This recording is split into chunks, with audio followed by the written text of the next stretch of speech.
السلام علیکم ورحمۃ اللہ وبرکاتہ۔ سیرت النبی صلی اللہ علیہ وسلم کا باب 11 فجار کی جنگ۔ خانہ کعبہ میں تانبے کے 2 بت تھے، ان کے نام اصاف اور نائلہ تھے۔ طواف کرتے وقت مشرک برکت حاصل کرنے کے لیے ان کو چھوا کرتے تھے۔ حضرت زید بن حارثہ رضی اللہ عنہ فرماتے ہیں کہ ایک مرتبہ آپ صلی اللہ علیہ وسلم بیت اللہ کا طواف کر رہے تھے، میں بھی یہیں آپ کے ساتھ تھا۔ جب میں طواف کے دوران ان بتوں کے پاس سے گزرا تو میں نے بھی ان کو چھوا۔ نبی پاک صلی اللہ علیہ وسلم نے فوراً فرمایا، ان کو ہاتھ مت لگاؤ۔ اس کے بعد ہم طواف کرتے رہے۔ میں نے سوچا ایک بار پھر بتوں کو چھونے کی کوشش کروں گا تاکہ پتہ تو چلے ان کو چھونے سے کیا ہوتا ہے اور آپ نے کس لیے مجھے روکا ہے۔ چنانچہ میں نے ان کو پھر چھو لیا۔ تب آپ نے سخت لہجے میں فرمایا، کیا میں نے تمہیں ان کو چھونے سے منع نہیں کیا تھا؟ اور میں قسم کھا کے کہتا ہوں، نبی پاک صلی اللہ علیہ وسلم بھی کسی بت کو نہیں چھوا، یہاں تک کہ اللہ نے آپ کو نبوت عطا فرما دی اور آپ پر وحی نازل ہونے لگی۔ اسی طرح اللہ تعالیٰ حرام چیزوں سے بھی آپ کی حفاظت فرماتے تھے۔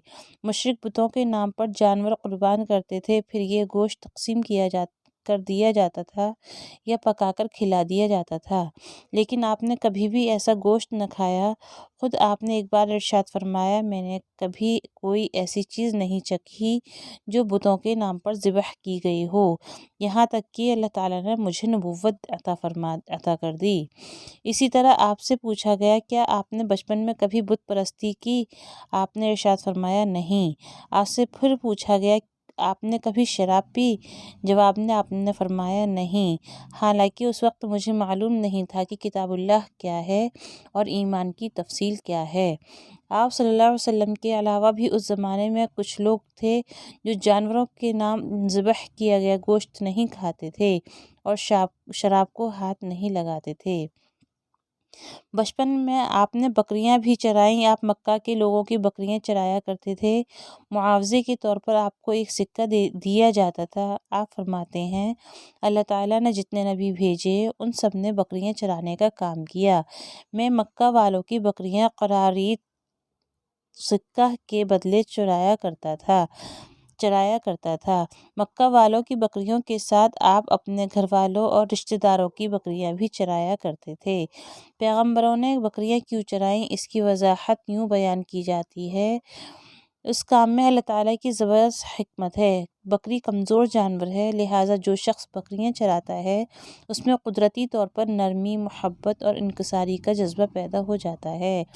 ہر کام اور پیشے کی کچھ خصوصیات ہوتی ہیں، مثلاً قصاب کے دل میں سختی ہوتی ہے، لوہار جفاکش ہوتا ہے، مالی نازک طبع ہوتا ہے، اور جو شخص بکریاں چراتا رہا جب وہ مخلوق کی تربیت کا کام شروع کرے گا تو اس کی طبیعت میں سے گرمی اور سختی نکل چکی ہوتی ہے۔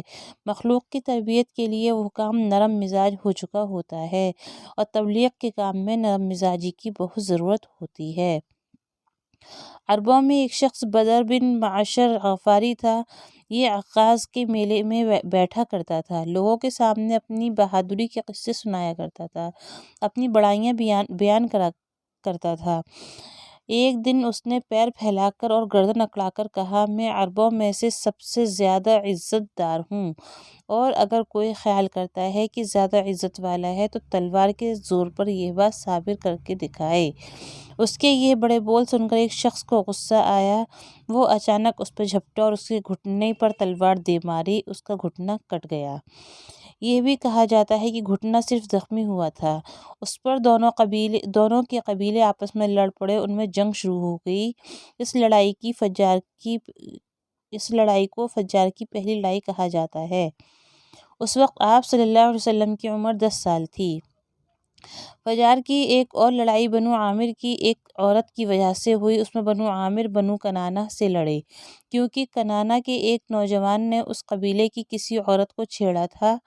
فجار کی تیسری لڑائی بھی بنو عامر اور بنو کنانہ کے درمیان ہوئی۔ یہ لڑائی قرض کی ادائیگی کے سلسلے میں ہوئی۔ فجار کی ان تینوں لڑائیوں میں نبی کریم صلی اللہ علیہ وسلم نے کوئی حصہ نہیں لیا۔ البتہ فجار کی چوتھی لڑائی میں آپ نے شرکت فرمائی تھی۔ عربوں کے ہاں 4 مہینے ایسے تھے کہ ان میں کسی کا خون بہانا جائز نہیں تھا۔ یہ مہینہ ذوالقعدہ، ذوالحج، محرم اور رجب تھے۔ یہ لڑائیاں چونکہ حرمت کے ان مہینوں میں ہوئیں اس لیے ان کا نام فجار کی لڑائیاں رکھا گیا۔ فجار کا معنی ہے گناہ، یعنی یہ لڑائیاں ان کا گناہ تھا۔ چوتھی لڑائی جس میں نبی کریم صلی اللہ علیہ وسلم نے بھی حصہ لیا ان کا نام فجار بغاز ہے۔ یہ لڑائی اس طرح شروع ہوئی، قبیلہ بنو کنانہ کے برازی نامی ایک شخص نے ایک آدمی عروہ کو قتل کر دیا۔ عروہ کا تعلق قبیلہ ہوازن سے تھا۔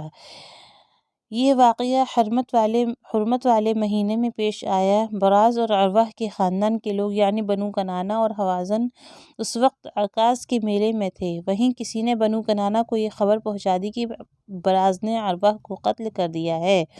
یہ سن کر بنو کنانہ کے لوگ پریشان ہوئے کہ کہیں میلے ہی میں ہوازن کے لوگ ان پر حملہ نہ کر دیں، اس طرح بات بڑھ جائے گی، چنانچہ وہ لوگ مکہ کی طرف بھاگ نکلے۔ ہوازن کو اس وقت خبر نہیں ہوئی تھی، انہیں کچھ دن یا کچھ وقت گزرنے پر خبر ہوئی۔ یہ بنو کنانہ پر چڑھ دوڑے، لیکن بنو کنانہ حرم میں پناہ لے چکے تھے۔ عربوں میں حرم کے اندر خون بہانا حرام تھا، اس لیے ہوازن رک گئے اور اس دن لڑائی نہ ہو سکی۔ لیکن دوسرے دن بنو کنانہ کے لوگ خود ہی مقابلے کے لیے باہر نکل آئے۔ ان کی مدد کرنے کے لیے قبیلہ قریش بھی میدان میں نکل آئے۔ اس طرح فجار کی یہ جنگ شروع ہوئی۔ یہ جنگ 4 یا 6 دن تک جاری رہی۔ اب چونکہ قریش بھی اس جنگ میں شریک تھے لہٰذا آپ صلی اللہ علیہ وسلم کے چچا آپ کو بھی ساتھ لے گئے، مگر آپ نے جنگ کے سب دنوں میں لڑائی میں حصہ نہیں لیا۔ البتہ جس دن آپ میدان جنگ میں پہنچ جاتے تو بنی کنانہ کو فتح ہونے لگتی، اور جب آپ وہاں نہ پہنچتے تو انہیں شکست ہونے لگتی۔ آپ نے اس جنگ میں صرف اتنا حصہ لیا کہ اپنے چچاؤں کو تیر پکڑاتے رہے، اور بس 6 دن کی جنگ کے بعد بھی کوئی فیصلہ نہ ہو سکا۔ آخر دونوں گروہ میں صلح ہو گئی، لیکن یہ کافی خون خرابے کے بعد ہوئی تھی۔ اور اس جنگ کے فوراً بعد حلف الفضول کا واقعہ پیش آیا۔ یہ واقعہ اس طرح ہوا کہ قبیلہ زبید کا ایک شخص اپنا کچھ مال لے کر مکہ آیا۔ اس سے یہ مال عاص بن وائل نے خرید لیا۔ یہ عاص بن وائل مکہ کے بڑے لوگوں میں سے تھا، اس کی بہت عزت تھی۔ اس نے مال تو لے لیا لیکن قیمت ادا نہ کی، اور زبیدی اس سے اپنی رقم کا مطالبہ کرتا رہا، لیکن عاص بن وائل نے رقم ادا نہ کی۔ اب یہ زبیدی شخص اپنی فریاد لے کر مختلف قبیلوں کے پاس گیا، ان سب کو بتایا کہ عاص بن وائل نے اس پر ظلم کیا ہے، لہٰذا اس کی رقم دلوائی جائے۔ اب چونکہ عاص مکہ کے بڑے لوگوں میں سے تھا، اس لیے ان سب لوگوں نے عاص کے خلاف اس کی مدد کرنے سے انکار کر دیا، الٹا اسے ڈانٹ ڈپٹ کر واپس بھیج دیا۔ جب زبیدی نے ان لوگوں کی یہ حالت دیکھی تو دوسرے دن صبح سویرے وہ ابو قیس نامی پہاڑی پر چڑھ گیا۔ قریش ابھی اپنے گھروں میں ہی تھے۔ اوپر چڑھ کر اس نے بلند آواز سے چند شعر پڑھے جن کا خلاصہ یہ ہے: اے فہر کی اولاد، ایک مظلوم کی مدد کرو جو اپنے وطن سے دور ہے، جس کی تمام پونجی اس وقت مکہ کے اندر ہی ہے۔ اس زبیدی شخص کی فریاد آپ صلی اللہ علیہ وسلم کے چچا زبیر بن عبد المطلب نے سن لی، ان پر بہت اثر ہوا۔ انہوں نے عبداللہ بن جذعان کو ساتھ لیا اور اس آدمی کی مدد کے لیے اٹھ کھڑے ہوئے۔ پھر ان کے ساتھ بنو ہاشم، بنو زہرہ اور بنو اسد کے لوگ بھی شامل ہو گئے۔ یہ سب عبداللہ بن جذعان کے گھر جمع ہوئے جہاں ان سب کو کھانا کھلایا گیا۔